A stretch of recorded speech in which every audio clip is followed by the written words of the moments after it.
Welcome to the 11 o'clock class, class 3 and or 1, depending on how you do math. Today we're going to talk about this position. A lot of you blunder in that position, right? G4. Yes, you're right. Yeah. Hey, are you the one who won the tournament? Yes. Me? Yeah, you. Yes? Yeah, you have to pay extra. You got some walking around money. All right. So, today we're going to talk about opening principles and bad answers students give, and the fact that nobody can learn because we live in the South. Now, the problem my students have is the following. In chess camp this week, there was a guy who played A6, B6, C6, and got mated on F7, because in chess camp, white's trying to mate on F7. Okay, then and my favorite game, if there was a favorite game in camp, was the kid with white put his hand over his queen, then changed his mind and played bishop F7 mate. Even better. Now, here's why I hate all kids and all of you at home, and even most of the adults, is when bad things happen where you lose your queen and you get checkmated and you lose all your pieces and you always lose all of your games, you're like, oh well, then you just do the same thing again. Then you have a parent or a friend or a chess coach or even an enemy, and they're like, yeah, that thing that you did, don't do that. And then you're like, and then you do it again. Okay? That's the way most chess people are, and I'm going to give dozens of examples today. Maybe even scores, right? Okay. Yeah, okay. Now, obviously, the kid who has black, he should say, I got checkmated before these other games started, and all my moves are ridiculous. The next game, I'll play better. No, he does that, and that's what he does. Now, when I was teaching a class in Ann Arbor, Michigan before you were born, including possibly Raj. In fact, it really is including possibly Raj, but not. I would say, don't make a pawn move every move like black did. And I would show them move their knights and bishops. And then we'd play, and like a third of the kids move their pawns every move. And the other 2/3 would occasionally move a piece. So the kid is moving all of his pawns. I said, hey, you're moving all your pawns every move, and I told you not to do that. Why are you doing that? Shouldn't you move your pieces out? And he says, there's 2 possible answers to that question. One is, no, I'm going to do that later. And the other one is, no, this is what I do. Okay, so whatever I taught them, it didn't matter. I could have taught them the secret to nuclear power. They're going to play pawn moves. They don't care. They don't care what I teach them. They do whatever they do.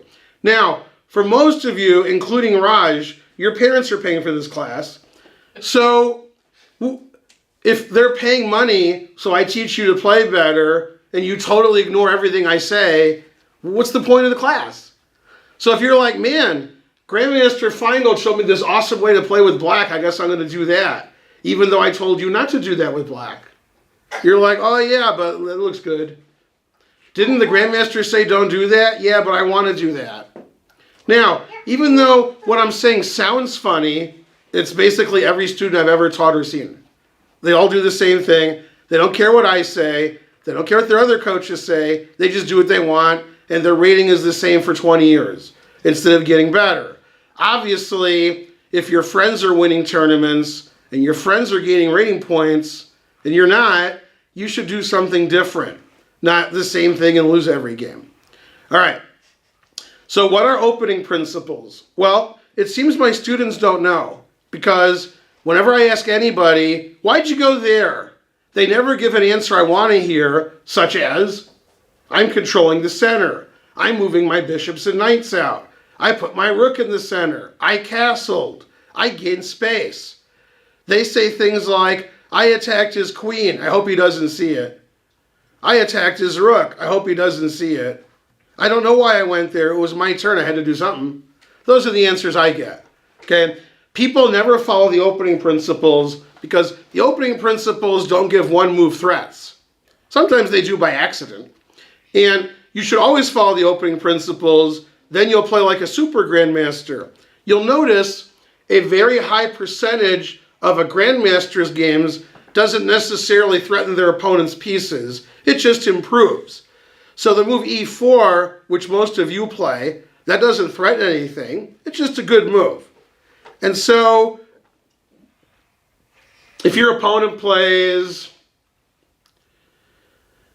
I want to give a good example, but move 1 might be a bit early. Okay, so we won't do move 1. We'll do move 2. Okay, if black plays bishop to b4, which is a bad move, although it does prevent d4. Okay, now everybody in this room, including me, is trying to figure out how to attack that bishop.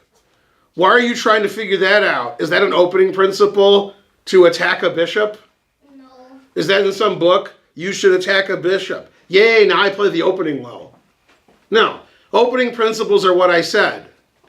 Now let's go back. If black plays another move, let's say that, right? Who's playing a3? Nobody. Who's playing c3? You're playing c3 here? Yeah, so I can threaten d4. So I can play d4. Threaten d4? No, like just play d4. How about play d4? No, Yes. yeah. You're like, no, not now. I gotta prepare. Okay. So nobody's playing a3, nobody's playing c3. In this position, everybody's playing a3 or c3, and they're shaking. You play c3. They're like, oh man, haha, I attacked a bishop. Okay, that's the greatest moment of my life. Now, there's nothing wrong with a3 and c3. Those might even be the best moves. Okay. However, I can give you silly examples because I'm good at that, giving silly examples. Okay. And one silly example would be here. Okay. So far, neither players played great, but I guess white's played better than black, I guess. Yeah, that's true. Now let's go back. Let's say black plays d6. Is anybody here playing b4? No. That makes no sense. Is anybody here playing... Well, I couldn't do it. I'm not smart enough. Is anybody here playing b4? Yeah, like all of you, but not now because I told you not to. Although you at home are like, yeah, me, I'm playing b4. And if I'm like, why'd you play b4? And you're like, it attacks a queen. Is there some book I didn't read where it says attack a queen? I don't think there's a book like that. Isn't this move 3? So on move 3, we should get our bishops and knights out, play in the center and castle. So why am I playing b4? Okay, so you shouldn't make moves because you hope your opponent gives all their pieces away. You should hope your opponent gives all their pieces away anyway. But you should make good moves, which makes it more likely. If you make good moves, then your opponent will give all their pieces away. Now, let's see who's paying attention. The answer is nobody. The move b4 in this position or this position reminds you of what famous game? Only Kieran, Archer, and Raj can answer, and possibly Christopher. Possibly. Remember, you don't know any famous games, so name the famous games you do know, and you're probably right. That's how math works. Name a famous game. Something Hastings von Barteleben. Okay, not Steinitz von Barteleben. The other one you like is the opera game. Yeah, this is the opera game. Right. Just name the ones you know. Right.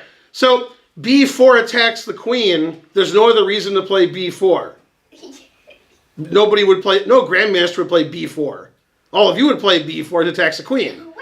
In the opera game, your favorite game, that's exactly one of the losing moves black played. Black played a lot of losing moves this game because there's 2 of them. So they had to play twice as many good moves or losing moves. So in this position is the first position where white's winning. White played Queen b3, threatening this pawn and mate. And in this position, what move did black play based on what we just said? We just said it. No? What did black do? Then he said, I don't know, the opera game? You.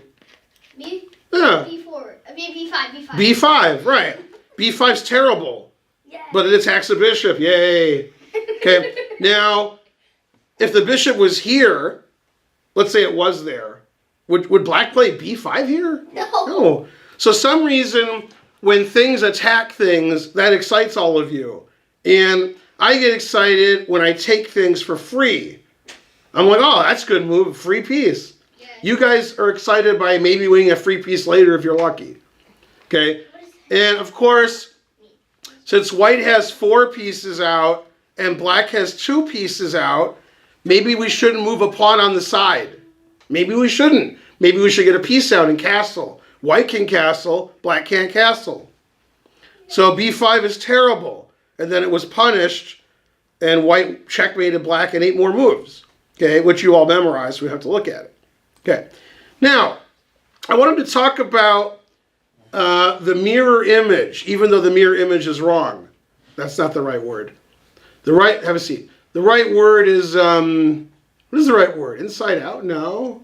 Well, you speak English, you'll tell me. Then you back her up. So this position, you got it? You got that? Memorize that? Okay. Yes. And then this position. It's not the mirror image, because that would be like if black did it, right? Yeah. It's just the other side of the board, right? Same thing as the other side of the board. Yeah, Okay. Italian. Yeah, close enough. Close enough. Okay. Now, there's a funny joke, not a joke. Should be a joke. There was a game played, and black tried to play the Grunfeld, an opening none of you know. Okay. And this was played yesterday in the game Carlsen-Mamedyarov, and it was played 3 days ago in the game Carlsen-Grishuk. These are the best players in the world, and they get this position alive. Also, MVL, who's currently playing Carlsen, also plays the Grunfeld. Bobby Fischer's played the Grunfeld. Kasparov's played the Grunfeld, also etc. Very common opening. Now, supposedly, in a tournament where possibly black had too much to drink before the game, too much Perrier, this was the position. Does that look familiar? Yes. It's the Grunfeld on the other side of the board. Yeah. And then black was like, man, this is the worst Grunfeld ever. Because he had too much to drink, so he was confused. He was playing on the wrong side of the board. Now, even though it's a joke, although it actually did happen, and black's losing here, there's a big difference between making moves on one side of the board and the other side of the board. We're going to talk about that. In the Queen's Gambit, your favorite opening, C4. And C4 is? Explosive. This is the Queen's Gambit. Now, other than knowing the names of the openings, which you don't, you should realize why the openings are played. That's why there's classes like this, opening principles. In the opening, if white was able to, white would play E4. So if black plays A5, white should play E4. Hooray for white. Okay. However, the person with the black pieces might not want you to play E4. So they might play D5. You've probably seen that. And the other most common move is Knight F6. Both of those moves prevent E4. So this position, he's like, man, I wish this pawn was off the board, but I don't have control of the guy's software, so I can't do it. Okay. So he plays C4, and then if black takes the pawn, which is the Queen's Gambit, accepted, now we can play E4. Yay. Couldn't play E4 before. Now we can play E4 but not B4. Okay? And this is what famous game? And when I say what famous game, the game is not famous, and it's tens of thousands of games. But it's still apt my question. The only reason it's apt is I'm sitting here. I've had white in this position in slow chess maybe once. And it was somebody you've all heard of. Finegold Mamedyarov? Close. I was black against Mamedyarov, not white.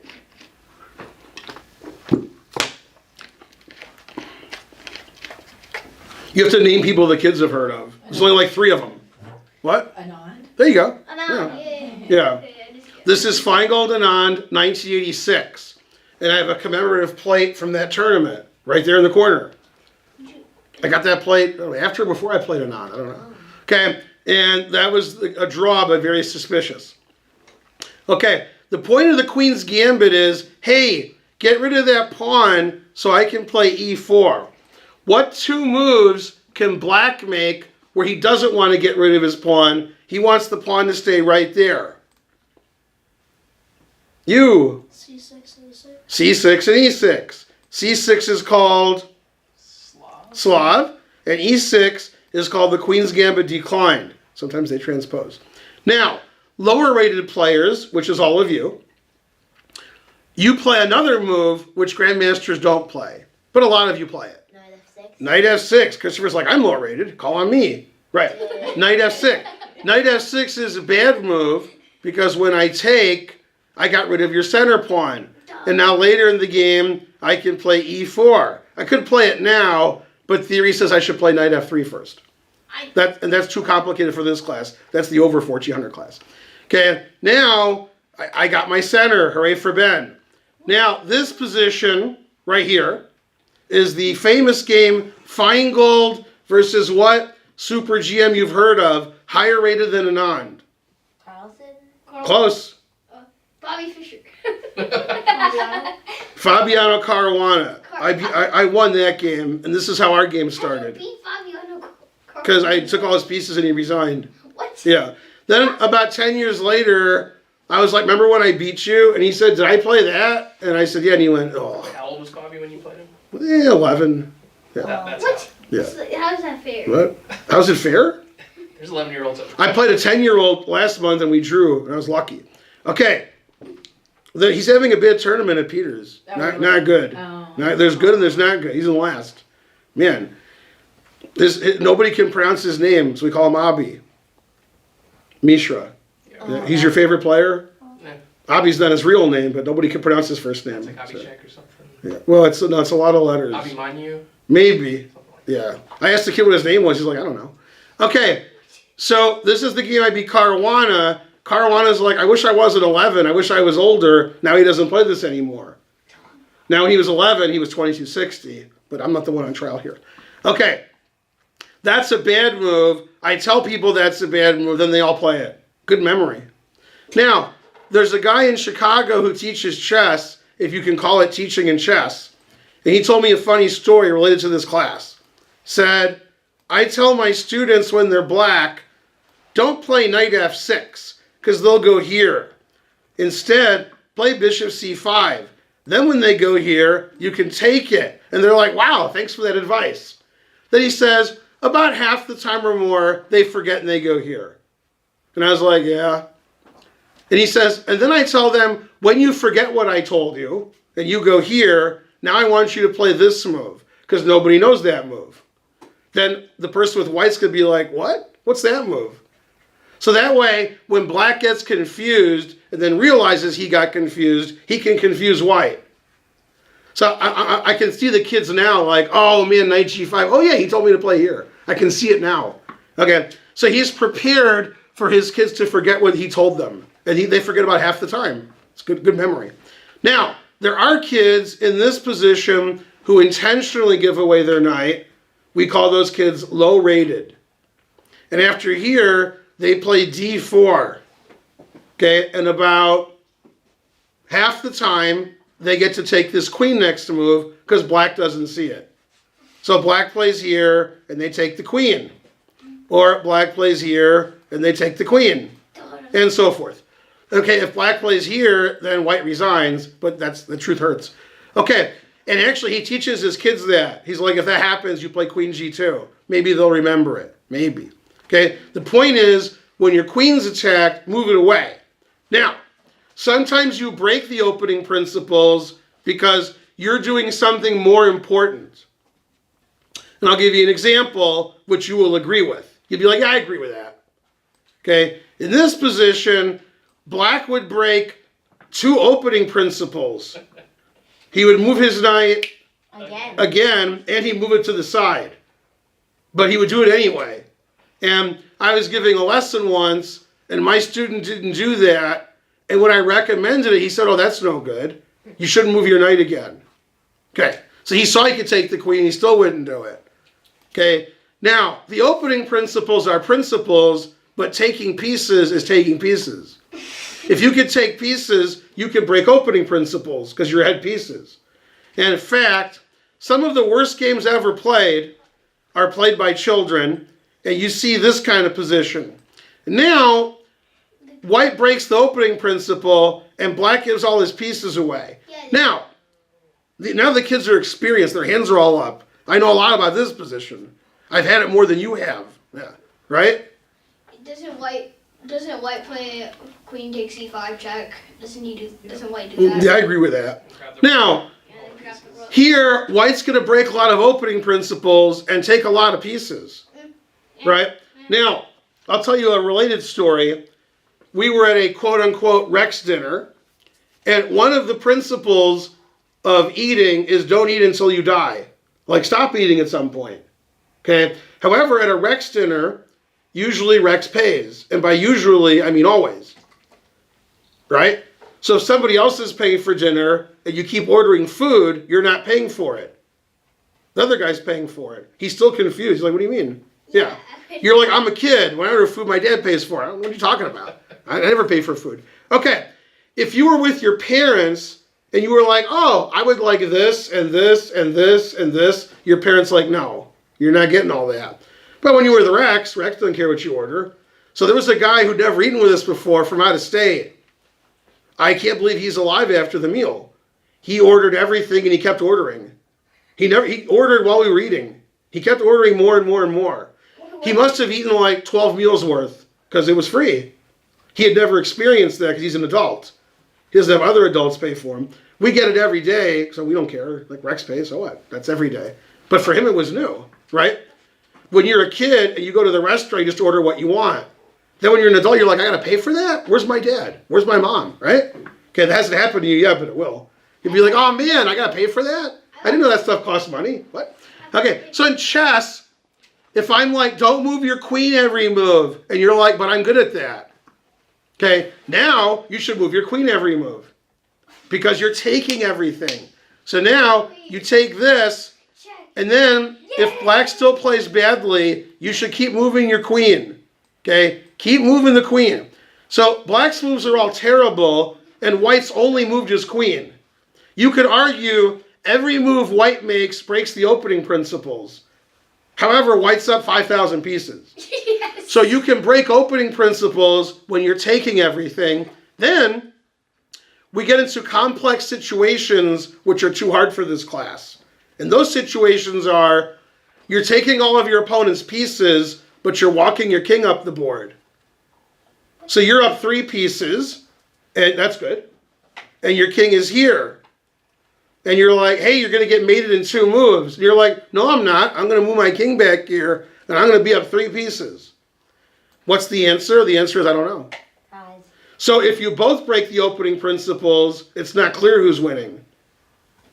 You're losing all of your pieces, but you're walking your king up the board. When you get checkmated and you're up 3 pieces, people like that. Yeah. They're like, oh man, that guy gave all his pieces away, but he mated the other guy. Yay, that was exciting. What game am I referring to? Anybody? The most famous game where one side gave all their pieces away and the other side's king went all the way to the end of the board. Was that the Nigel Short? No, because Nigel didn't give any pieces away. He just walked his king up. That's an over 1400 class. Any Morphe versus Doofus? Maybe, but no. The answer, of course, they're screaming it at home, is Lasker versus Thomas. However, not the Lasker, the other Lasker. And I've met the other Lasker, surprising the audience. I was 9 and he was 90. And he died the next year. This game was played before everybody was born, including your grandfathers. Okay? And everybody knows this game, right? No talking. Yeah, it's a Sicilian. Wait, no, it's not. It's not. Here, and then let's see. Here. Yeah, no talking. Here. Castles and avoid a hassle. B6. And then here. Now, in this position, now you all memorize the game. You're like, oh, that game. That was funny. Okay. Now, there's some 2,300 at home who knows the game. Now, in this position, notice the bishop attacks h7 and the queen attacks h7. However, there's a knight on e4, so I can't jump over the knight.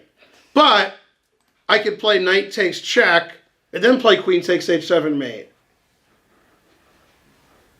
Yeah? Okay. So here, white's got all of his pieces out, and black's knight's not out, but black's castled. So both sides are playing pretty good. And what black has to do is prevent white's threat. Unfortunately, white has two threats, and black didn't see the second threat.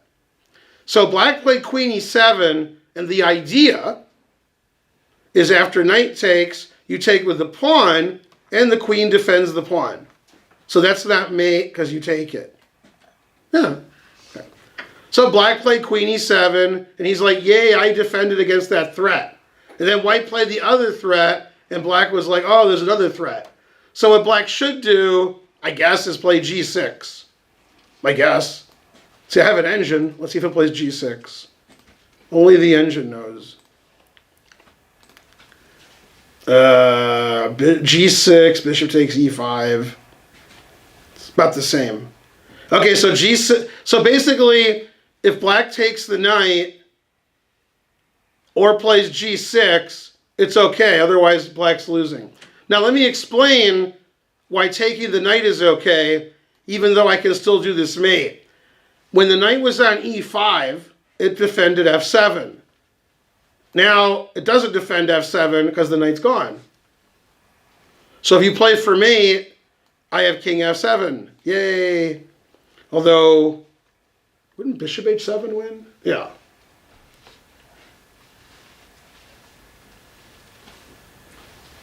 Oh, rook takes. I'm smart. Yeah, now we have f8 for our king.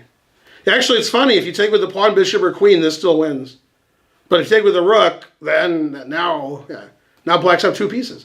Okay, so he played queen e7. Archer raised his hand to explain the winning move to the audience. Queen takes h7, sure. Right, and do you remember this game yet? Yeah. Right. So notice when I teach chess, I tell my students to look for two moves.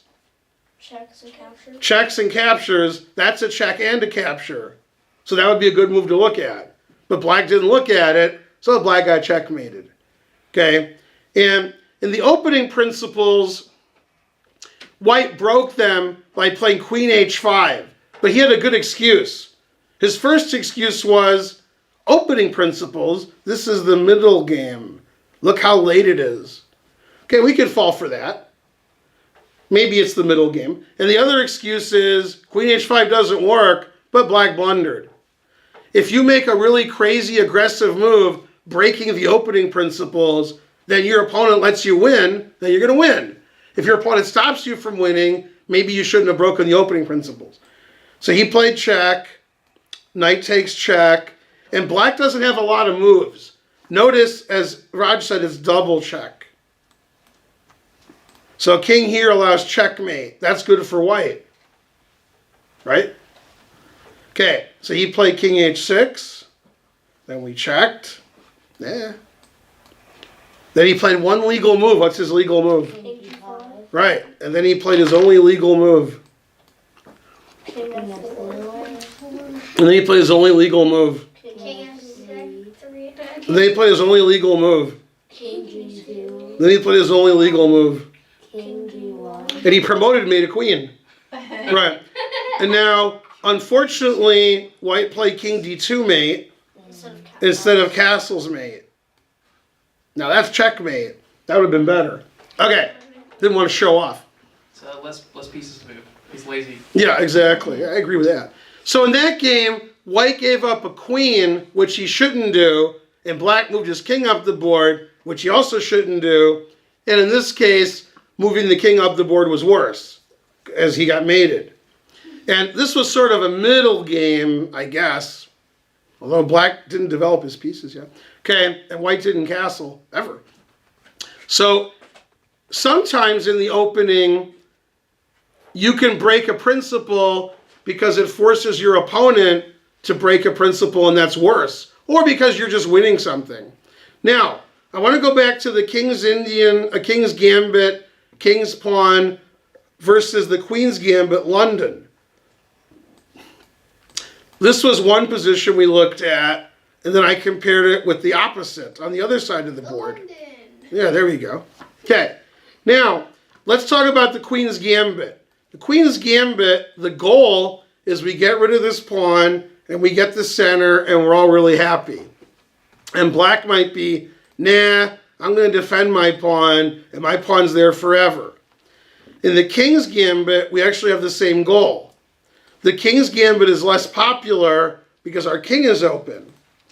And in the Queen's Gambit, we can take on d5, which is the correct move in this position. Take on d5. The pawn's sort of floating in the air, like it just don't care. It'll come back. Okay. However, if it's the opposite side of the board, white does not want to take on e5 because it loses. So if black plays knight c6, for example, and we take, now black is winning. Queen h4 check, attacking the king, and if g3, we win the rook again, and king e2 is also good, but not good. Yeah, then we get crushed. Rawr. Okay, and then, Rufus doofus. Okay. Now, white doesn't want to take on e5, but white wants this pawn to go away so he can play d4. For example, you take, I develop my knight, you play terrible chess can't move, and then I play d4. So white got his center, terrible chess can't move. Okay? And so this is what white wants. White has the center, white has his pieces out. Black played e5 on move 1, and the e5 pawn's gone. Okay, now, in this position, if white could move again, what would white do? Yeah, d4. So black plays e5, and white's like, well, I can still play d4, but I want him to take it. Don't kick the light. So after f4, we try to get rid of this pawn so we can play d4. Very much like the Queen's Gambit, except the King's Gambit's more dangerous because white's king is open. But some people play it anyway, if you can call them people. We call them people from the 19th century. That's what we call them. People 150 years ago were playing f4 all day. They were like, you won't mate me. And then science is like, ooh, my king is safe up here. Okay, very suspicious. Okay, now we play a little bit safer. Okay, now we play knight f3. Yay! And then we don't get mated. Now, this is also opposite side of the board day for knight f3. Knight f3 is played in 95% of Grandmaster games, maybe more.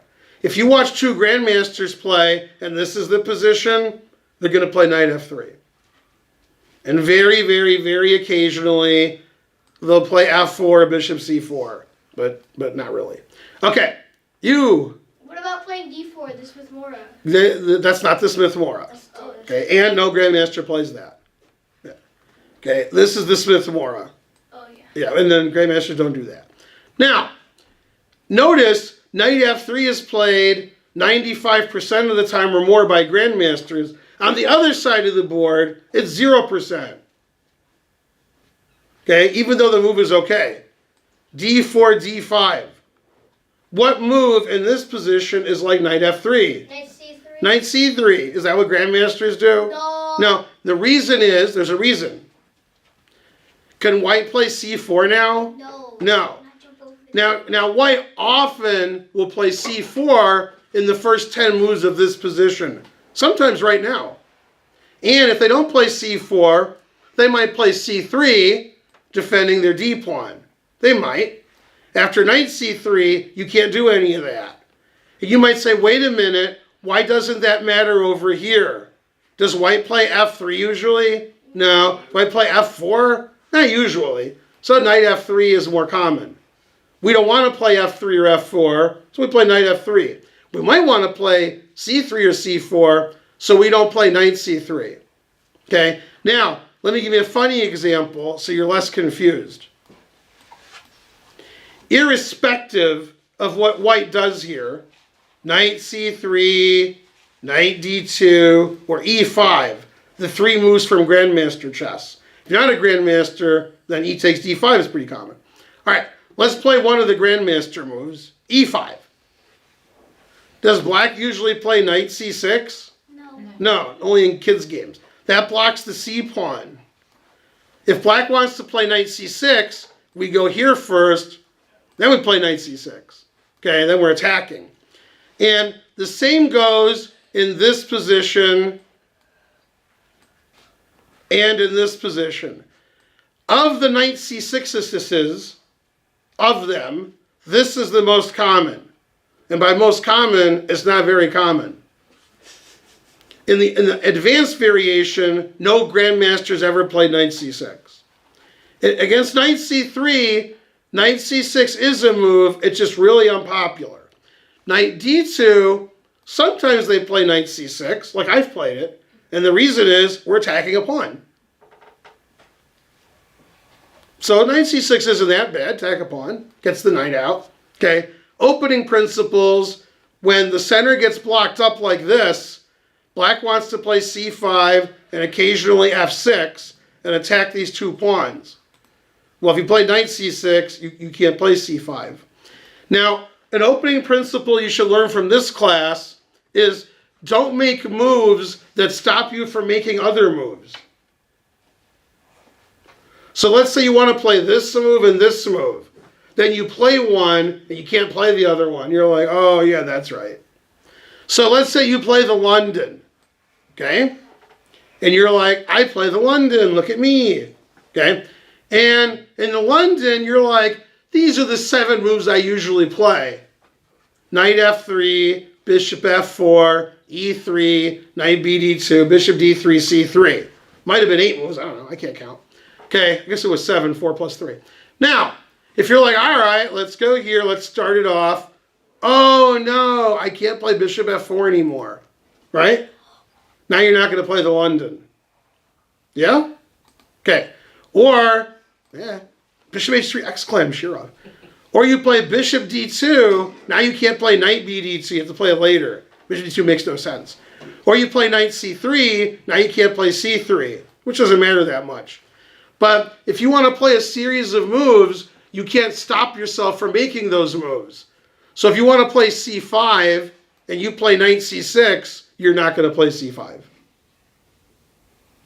Now, this is the big difference between the French and the Caro-Kann, a question a student asked me by email 2 days ago. He said, the French and the Caro-Kann look interesting. Which one should I play? I'm like, I don't know. In the French, we can move our c-pawn because I said so, right? In the Caro-Kann, if we play c5 later in the game, we've already moved our c-pawn.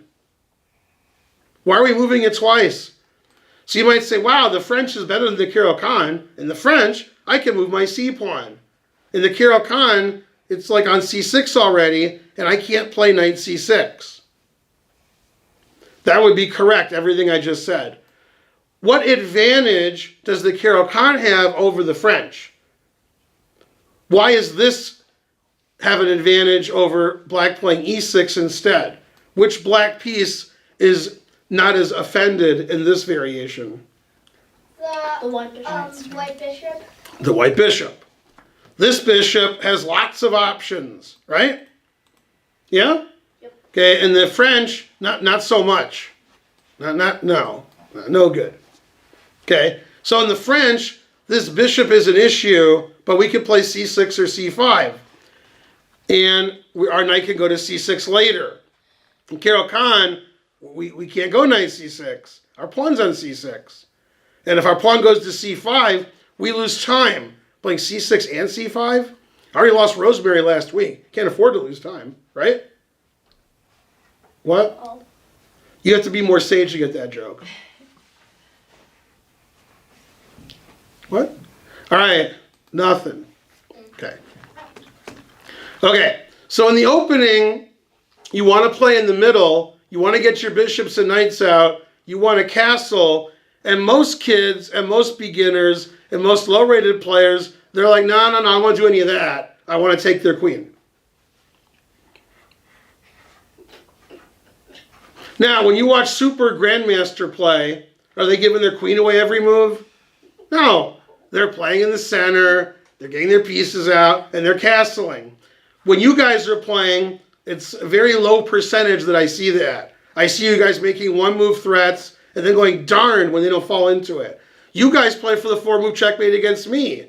I played in the chess camp. They're all playing 4-move checkmate against me. Well, for sure. We don't teach you guys that, but you're like, that's all I know. I'm like, what about the stuff we taught you? And you're like, what? I was like sleeping when you guys were teaching. Right, Christopher? Because they were sleeping now. He's like, what do you mean? Yeah. So instead of making one-move threats every move, you should play in the middle, get your bishops and knights out, and castle, and not stop yourself from making moves. Like in the stop spinning.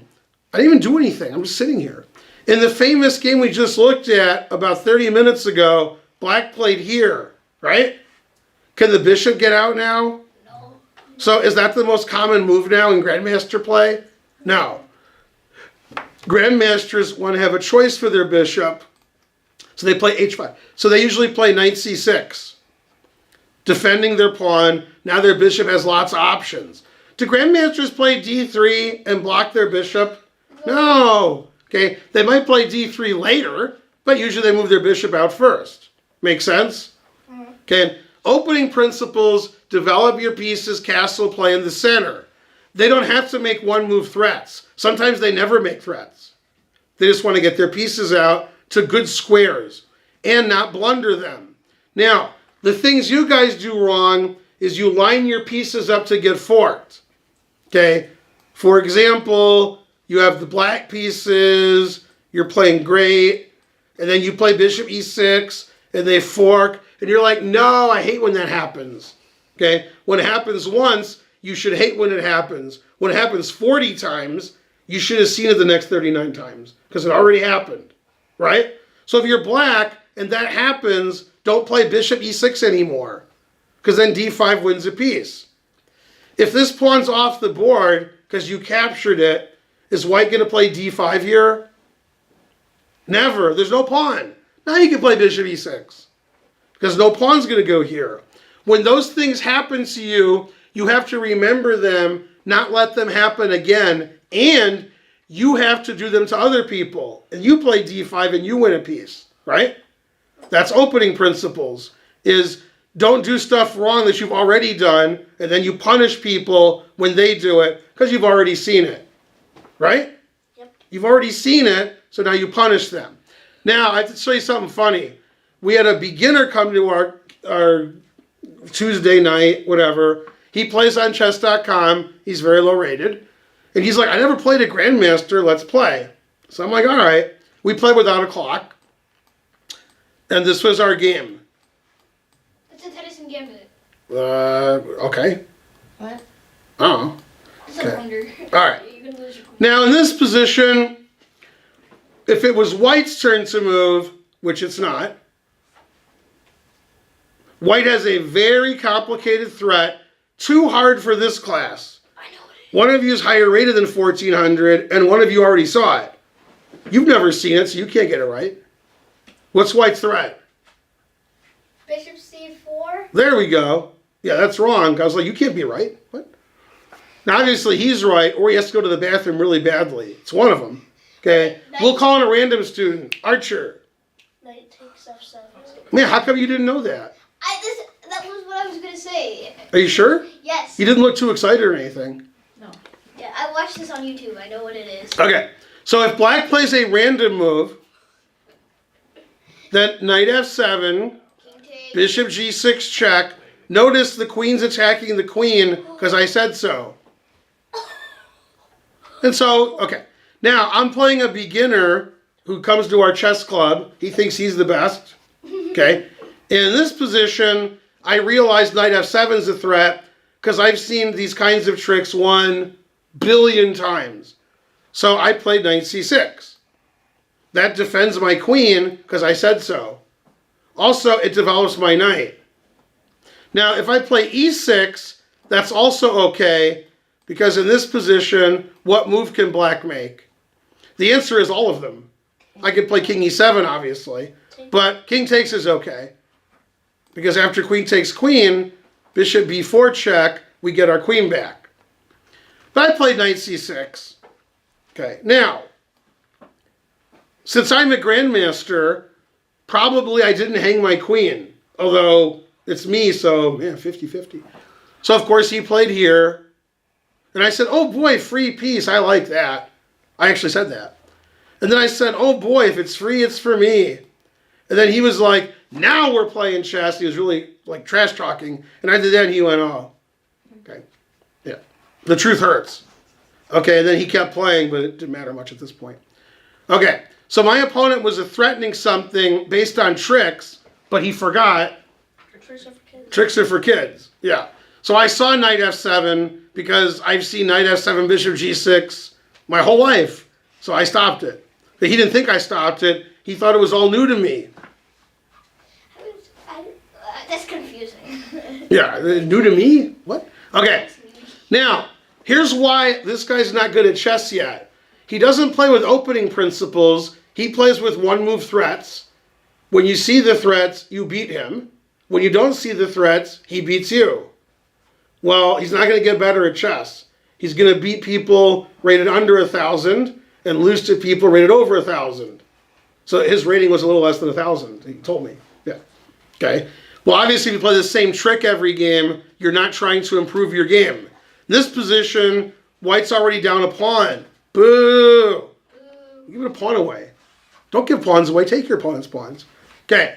Now, knowing these tricks is good, so you don't fall into them, but playing badly on purpose, hoping your opponent falls into them, doesn't improve your chess. Even when you win games, you're not getting better at chess. You're just repeating the same trap, which doesn't work against anybody good, so you never get any good. Then you're like, why didn't I get good? I don't get it. No. You're not trying to play good. You're just playing for one-move threats. Now, opening principles say you shouldn't give things away. You should move the same piece 50 times. He did both of those things wrong. He moved his knight 3 times, knight f3, knight g5, knight f7, moved his bishop twice, bishop d3, bishop g6, and the reason was to play for tricks. Now, if you move your pieces 2, 3, 4, 5 times, there's one reason you can do it. You're taking all of your opponent's pieces. Okay? If you're up 5 pieces, I'll give you a break. But if you're playing for a trick, you're moving the same piece every move, that's not good chess. And you won't get better doing that. You're just going to beat Rufus and Doofus. And they're going to retire eventually. They've been threatening to. Then we got some new people on the horizon, right? When's the last time you heard a song from Caro-Kann, right? They're like, who's Caro-Kann? Terrible, right? Why do you think Rufus isn't playing much anymore? Who's Rufus? Exactly. Yeah. Now, let's look at something interesting so the class is less boring. The Albin Counter-Gambit. Oh, yeah. Confusing the audience. No, I know what this is. Now, in this position, should white develop all of his pieces or keep making pawn moves? Develop all your pieces. You should. So if a grandmaster was white, they would play knight f3. That develops a piece, defends the e-pawn, threatens the d-pawn. But weaker players, they don't like developing pieces because it's too good. They're like, I'm a weak player, I don't do that. If I was a good player, I'd do that. So they play e3. Boo! Then after bishop b4 check, white has some issues. Bishop d2, and there's a famous opening trap where white isn't necessarily following the opening principles. We're on move 6, and white's moved his bishop. And now he's in check, his queen's attacked, and his arm hurts, and his toe hurts, right? What? Yeah. So if you take this, you lose your queen, which we just saw. So you play king e2, and now we play Archer's favorite move. You take and promote to a knight. Take and promote to a knight. Like Nakamura. That doesn't promote to a knight. Like F takes. Oh, you take this, right. Now, if you make it a queen, then he'll take your queen, right? No. But if you make it a knight, then he won't take your queen because he's in check. Then if he takes your knight, you have the skewer. The skewer doesn't work last move. Let's see if anybody knows why. Karen, why doesn't the skewer work? How does white escape? Knight F3. The knight blocks. So we got to take the knight and make a knight. Okay, which famous rock and roll Hall of Famer prefers black's position? Seeger. Bob Seger, working on his knight moves. Very good. And then after this, black's winning because I said so. I actually had this position before everybody was born, including Karen. That's how long ago it was. I think I was 7. I know I won. My opponent was also 7. Yeah. Okay, so in the opening, instead of moving pawns every move and making one move threats, you should move your pieces, play in the center, and castle. So one thing you want to do when you're playing the opening, and actually some of my poker friends do this when they're playing poker. When you're playing chess, you're about to make a move. And before you make the move, go, If my chess coach says, why'd you make this move? What am I going to tell the coach? You're like, I don't want to tell the coach that. I guess I won't make that move. That's what you should be doing. Okay, poker's the same thing. If I put all my chips in and I lose them all, what am I going to tell that guy who asked me why I did that? I guess I won't put all my chips in and lose them. Okay, but you want to. It's fun, right? Then you have no chips. You lose weight because there's no chips, right? True. Oh, yeah. Yeah, that kid got it. Okay, Nice. so, That's cool. yeah. Now, a story that actually happened, Bob Schiffoni, who co-wrote a chess book with me on your favorite opening, the Smith Mora. Yeah, well, you heard of it because you said it. Yeah. But He's a poker player more than a chess player, and he was having a bad session, and he made a big bet, and one of the other players said, I don't think you recommend that play in your book. And he said, I wasn't stuck 15,000 when I wrote the book. Okay, so when you do something, you should be able to explain your actions. Let's say you're in the chess center, and you start punching the wall and throwing orange juice on it. And then your mom says, why are you doing that? You're like, I didn't do it. You're like, but I saw you do it. So you can't really explain your actions, except that you have mental issues. And you don't want to say that. So probably don't do that. Right? Yeah. Answer is, I'm Dave Best. Well, maybe. Okay. So when you're doing things and you're playing a game and you want to win the game, right? You got all that? You should explain your actions to people who are better than you. If you can't explain your actions, don't do that. You play A4, you look at the kid next to you and you start laughing. Most of you kids would do that. I know you guys. Right? Okay. It would be really funny if it was Dave. And then if he's like, why'd you do that? You're like, I thought it was funny, and me and the kid next to you were laughing about it. Okay? Is that what you want to tell your coach? I don't think so. So don't do that. Okay? Don't do things unless they make perfect sense. Play in the middle, castle, develop your bishops and knights, don't give your pieces away. If your explanation is, well, I threatened his queen, and he seemed pretty weak to me, so I figured he wouldn't see it. Is that what you want to tell your coach? No. No, so don't do that. Don't make moves that you can't explain to a better player. Okay? Be solid, be safe, make sense. And when you make moves, you should have other moves in mind. Don't make a move, look at the ceiling, and go, oh, it's my move again? You should have a reason why you're making your moves. You should have a plan. Your plan should always be, in the opening, to get everything out in castle. And a lot of times, when you're not sure what to do, I recommend, if you can develop any piece, develop the one that makes castling the quickest. That's why, in this position, what's more common? Knight F3 or knight C3? Knight F3. Knight F3, and now white's closer to castling. Right? And white usually castles between moves 4 and 8. Usually. Almost always.